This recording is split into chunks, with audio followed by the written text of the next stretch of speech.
بسم اللہ الرحمن الرحیم۔ السلام علیکم اسٹوڈینٹس، امید ہے آپ سب خیریت سے ہوں گے۔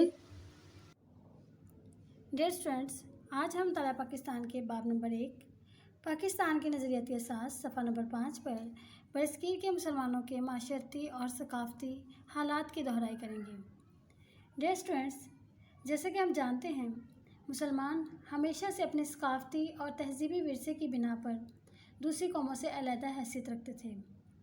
مسلمانوں کا تہذیب و تمدن، ادب اور ثقافت ہی مسلمانوں کی علیحدہ پہچان تھا، اور انہی وجوہات کی بنا پر مسلمان دوسری قوموں سے منفرد مقام رکھتے آئے ہیں۔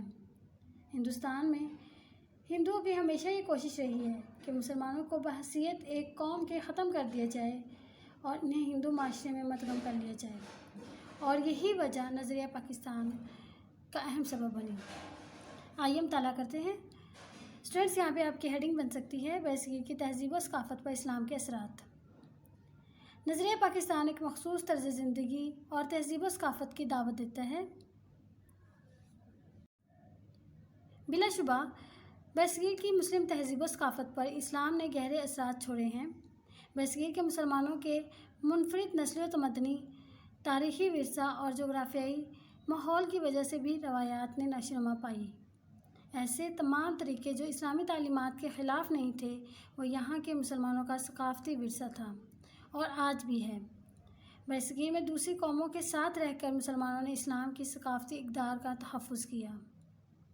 اسٹوڈینٹس، یہاں پہ آپ کی ہیڈنگ بن سکتی ہے اسلام ایک جمہوری نظام۔ اسلام اپنی روح میں ایک جمہوری نظام ہے۔ اس میں شورائی طریقے کو اہمیت حاصل ہے۔ شورائی طریقے مجلس شورا سے نکلا ہے، جس کا مطلب مشورہ ہے، اور اسلام میں قانون کی حاکمیت کو یقینی بنانا مقصد ہوتا ہے۔ نظریہ پاکستان پر عمل کرنے سے ہی برصغیر کے مسلمانوں میں رواداری یعنی برداشت، انصاف اور جمہوریت کی جڑیں مضبوط ہوئیں۔ نظریہ پاکستان میں جمہوریت ایک اہم ستون کی حیثیت رکھتی ہے۔ قومی تعمیر نو یعنی نئے سرے سے تعمیر کرنا کا انحصار ملی جذبوں کی آبیاری یعنی سیراب کرنا، جمہوریت کی کامیابی اور اسلام سے وابستگی پر ہے۔ اسٹوڈینٹس، یہاں پہ آپ کی ہیڈنگ بن سکتی ہے برصغیر کی مختلف ثقافتیں۔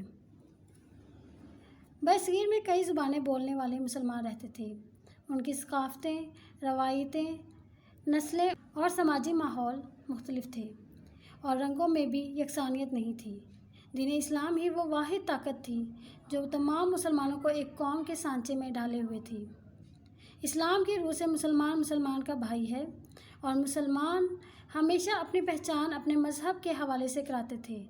علامہ اقبال نے مذہبی بنیادوں پر زور دیا اور کہا کہ مسلمان دین اسلام کی وجہ سے ایک ملت ہیں اور ان کی قوت کا انحصار اسلام پر ہے۔ انہوں نے مسلم ملت کی اساس یعنی بنیاد کے حوالے سے حقیقی تصور اپنے اشعار میں یوں پیش کیا: اپنی ملت پر قیاس اقوام مغرب سے نہ کر۔ قیاس مطلب اندازہ لگانا۔ خاص ہے ترکیب میں قوم رسول ہاشمی، ان کی جمعیت کا ہے ملک و نسب پر انحصار، قوت مذہب سے مستحکم ہے جمعیت تیری۔ اسٹوڈینٹس، یہاں پہ آپ کی ہیڈنگ بن سکتی ہے کانگریس اور برطانوی حکومت قائد اعظم کے خلاف مشترکہ قوت۔ کانگریس اور انگریز حکومت کی مشترکہ قوت قائد اعظم اور آل انڈیا مسلم لیگ کے مضبوط ارادوں کی راہ میں رکاوٹ پیدا کر رہی تھی۔